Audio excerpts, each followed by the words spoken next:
lot of build-up, especially end of June. A lot of people, just kind of waiting for that July 1st date. But, as we all saw, July 1st at midnight, a lot of people started posting stuff of partnerships and deals and endorsements. So it's been a great opportunity. How much more has that added to your plate? You got practice, you got schooling, you got preparing, focusing on game planning, but now you got this name, image, and likeness thing. It's a cool advantage for you guys, but how much is that added to your plate? Yeah, it's a really cool advantage, but it also just, you got to take time management more into effect, and it's a real life example of budgeting your time and time commitment, and you got to pay taxes and contract negotiations and all like that. So it's a really good life lesson. Have either of you entered into any agreements of any kind at this point? Yeah, I've done a couple of things. I'm on Cameo, and then also Deng initiative to help people in Oakland, to have resources to get vaccinated.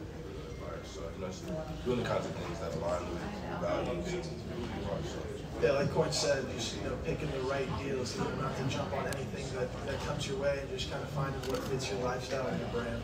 Who are you leaning on to kind of help you make these decisions? Is it your coaching staff? Is it the university? Your parents? Who are you leaning on? Well, the university has set up a program, Cal, to help with NIL. It's been in the works for a couple months now, and it obviously took effect on July 1st.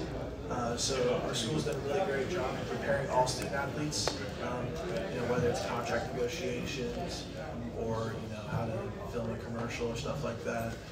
So they've done a really good job.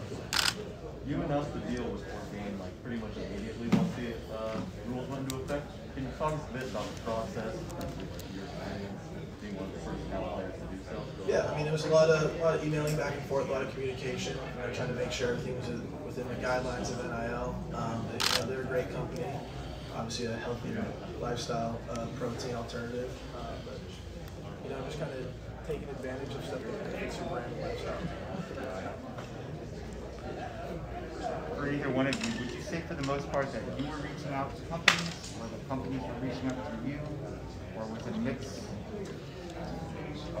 There's a good amount of companies reaching out to us, and like you said, it's just you got to kind of weave together all the things that fit who you are. So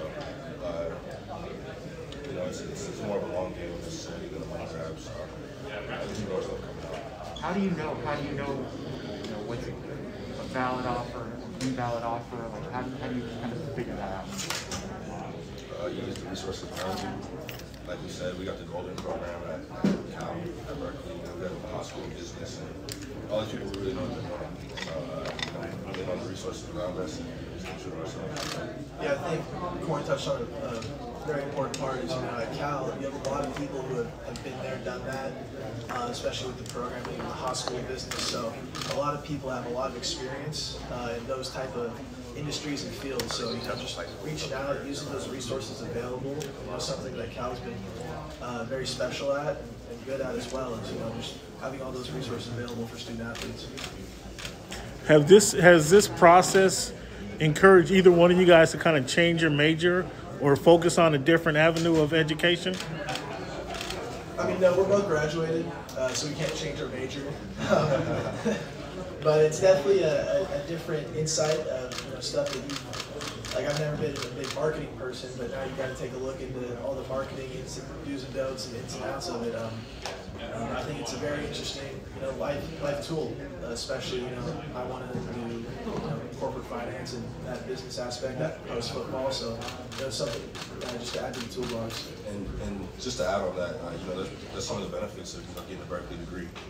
We've been in Silicon Valley, we've been able to meet a lot of people who have given us a lot of knowledge and create a lot of contacts. So I feel that we're prepared for these kinds of situations. What were the conversations like among your teammates? Was there a lot of confusion initially, or did everyone kind of seem like they had a grasp on what NIL was and how it worked? Yeah, I mean, there's confusion at first, something that's never happened in college football. There's always going to be a little confusion, but, like I said, Cal's done a great job of spreading that message on, what's right, what's wrong, and how to keep within the rules of NIL. And, we have a very professional locker room. Granted, we're 18 to 23-year-old college kids, but we're a very professional locker room. I think that's just, the character that Coach Wilcox brought in with recruiting and the older guys that we've been here for a while.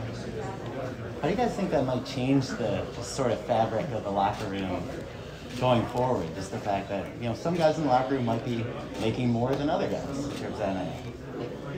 I personally think that won't be a problem at Cal, but different schools vary, so it just kind of depends on what your locker room is like. Like I said, we're very professional, really cool locker room at Cal with a lot of special players, so I don't think there's going to be any jealousy going on around it. Talk to us about culture of Coach Wilcox's locker room. You guys both being 5th, 6th year guys in the program. How's that been for you? I mean, it's a program of hard work.